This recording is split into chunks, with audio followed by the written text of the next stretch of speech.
선생님, 저희가 저번에는 섹스리스 이야기를 할 때 남자분들이 좀 거부하는 쪽으로 이야기를 했었잖아요. 그러면 이번에는 여자분들도 좀 이렇게 잠자리를 피하는 경우도 있다고 하더라고요. 네네네네네. 그런 쪽으로는 또 해결법이라던가. 네네. 사실은 이 섹스리스는 거절이죠. 그죠? 누가 됐든 둘 중에 하나가 거절하겠죠. 둘 다 거절하면 합의될 수도 있는데 중요한 건 한쪽에서는 원하는데 한쪽에서 원하지 않을 때 더 큰 문제가 돼요. 둘 다 원하지 않으면 사실은 그렇게 살아가시는 부부들도 있기는 해요. 그러니까 이 섹스는 횟수가 중요한 게 아니라 퀄리티, 질이 중요해요. 우리가 예전에 만났을 때 한 번 너무너무 좋았는데 그거 갖고 평생 갈 수 있어요. 예. 그거를 생각하면서 갈 수도 있어요. 그만큼 부부 관계라고 하는 것은 결핍을 채워주고 그리고 그 의무라고도 하는 어떤 그런 것들도 되지만 어떻게 보면 심리적으로도 되게 중요한 부분이기도 하거든요. 그래서 이제 횟수를 뭐 일주일에 몇 번 하느냐, 한 달에 몇 번 하느냐, 1년에 한 번 하느냐 이런 것도 중요하지만 어떤 부분에서는 저 사람이 나를 사랑하는 것만 알면 돼 라고도 할 수도 있어요. 예. 그리고 이제 그때 좋았던 기억들을 가지고 서로 이렇게 공유하고 왜냐하면 남편이 아파서나 아내가 아파서 못할 수도 있어요. 예, 그런데도 부부가 되게 사이좋은 경우도 있어요. 그랬을 때는 그 예전에 나누었던 친밀감으로 계속 같이 갈 수 있거든요. 중요한 거는 이제 한쪽에서 거부한다라는 거죠. 나머지 한쪽은 간절히 원하고 있는데 그러면 여자분은 원하는데 남자분이 거절할 때는 여자분은 엄청난 상처를 당하거든요.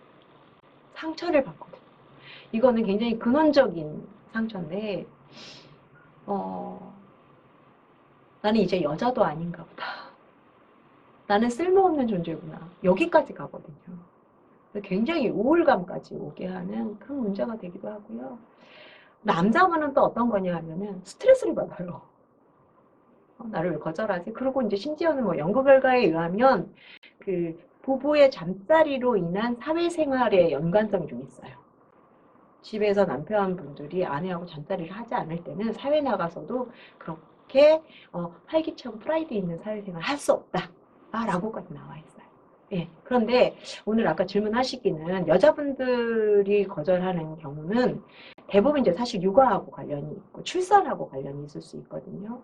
그러니까 이제 출산도 사실은 멀스 트라우마라고 해서 출산 자체가 트라우마가 되는 경우도 있어요. 많이 힘들잖아요. 고통스럽고 그리고 내 살이 찢겨나가는 고통이기도 하거든요. 근데 그러면서 아무래도 본능적으로 육아에 너무 매달리다가 보면 그때처럼 서운할 때가 없거든요. 아기 낳고 나서는 뭔가 온팡 자기가 뒤집어 쓴 것 같은 생각이 들거든요. 왜냐하면 뭐 아무리 뭐 옆에서 도와준다고 하더라도 주 양육자가 자기 자신이다 보니까 너무나 많은 시간들을 아이한테 할애하고 이렇게 하다 보니까 육아 스트레스나 이런 것들이 더 심하게 느껴질 수 있고요. 그리고 사실은 출산을 하고 나면 호르몬이 막 변화해요. 안정하지 않아요. 안정되어 있지 않다 보니까 우울감도 더 심해요. 그러다 보니 그때부터 거부하는 경우가 좀 있고요.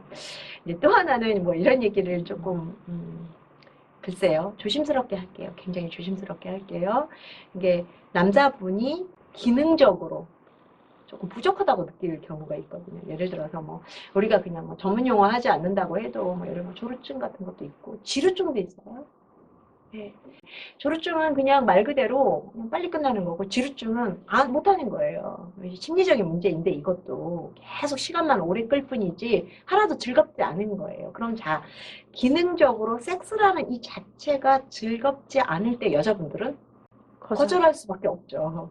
자기는 하나도 즐겁지 않은데 남편 혼자 즐겁다는 거. 근데 이거는 사실은 어느 정도 배려가 있어야 되는데 남자분들이 자기만 어떻게 보면 자기만 절정에 이르고 여자분들을 무심하게. 근데 이제 그게 곧 그거를 떠나서 나를 무시해. 나를 배려하지 않아. 나는 너만 맨날 너만 즐겁게 해주고 싶진 않거든. 이래서 거절하는 경우도 좀 있거든요. 그런데 이제 충분히 그럴 수 있겠죠.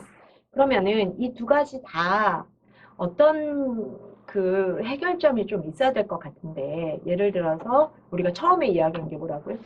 좀 출산이라던가 네네. 피곤하거나 네네. 회사에서 힘든데 또 집에 와서 그러면은 너무 네네네. 몸이 힘든데 무슨 그렇죠. 그렇죠. 예. 그 해결점은 다른 거는 아니고, 어떤 부부관계라고 하는 것은 피차에 서로에게 이렇게 이런 것들을 충족시켜주는 의무도 있다라는 거를 한 번 더 되새겨 봐야 될 것 같아요. 어떻게 하면은 내가 내 남편이나 내 아내의 어떤 그러한 본능, 내지는 아니면 욕구를 충족시켜줘야 되는 나에게는 의무도 있다. 이런 식으로 하면서 어떤 피곤함이나 이런 것들을 조금이라도 어쩌면 이것이 중요한 부분, 부부에게 되게 중요한 부분이라는 것도 인식을 좀 해야 될 것 같아요. 너 나 다 알지? 이해하지? 나 힘들잖아. 이것만 갖고로는 사실은 잘 안 되거든요. 설득력이 없죠. 부족하죠. 왜냐하면 이건 굉장히 중요한, 나한테는 중요하지 않아도 배우자에겐 중요할 수 있고, 그렇기 때문에 이 부분에 대해서는 당연히 대화가 좀 되어져야 된다고 생각을 하고요. 아까 두 번째 이야기했던 것이 바로 이제 기능적인 부분들이에요. 근데 이제 이 기능적인 부분들에 대해서는 약간 그 여자분들이 그 모니터링 하는 거에 대해서 좀 싫어하세요. 근데 사실은 여자분들이 더 길고 남자분들이 더 짧아요. 어떻게 보면 세상 거의 모든 남자들이 조류예요. 의학적으로 그렇습니다. 그런데 그것을 너 한번 해봐. 뭐 내가 느끼면 느끼고 아니면 아니야. 라고가 아니고 모니터링을 해줄 필요는 있어요. 이게 배려거든요. 아 글쎄 이거 식구가 아직은 안 돼. 조금만 기다려줘. 아니면 이렇게 해줘. 난 이럴 때 너무 좋았어. 대부분 남자들의 조류의 원인이 심리적인 건데요.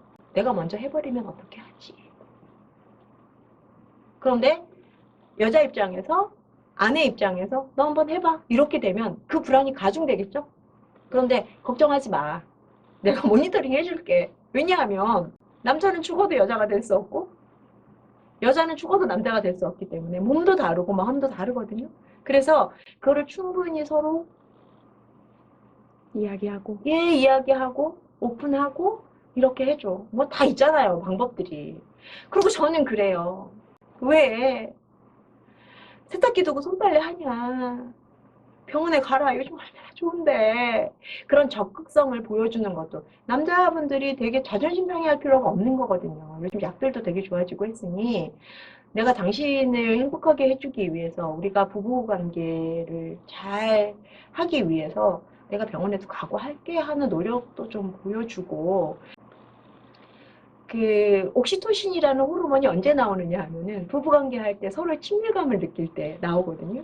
그런데 너무 재밌는 거는 이 옥시토신이라는 호르몬은 말 그대로 모성 호르몬이기도 해요. 그래서 섹스를 잘하는 부부들은 남편에게 마음이 넓어져요. 마음이 넓어지고 웬만한 건 덮어요. 그래서 부부관계 너무너무 중요해요. 그런데 부부관계 섹스가 없는 부부들은 사사건건 싸우는 거예요. 안 봐주고 싶은 거예요. 이건 호르몬일 수도 있어요. 그래서 부부관계 굉장히 중요하다. 안 살 거면 몰라도 이 문제는 꼭 해결해야 한다. 첫 번째는 대화고 두 번째는 배려다. 저는 이거는 꼭 해결하고 행복하게 사셨으면 좋겠습니다.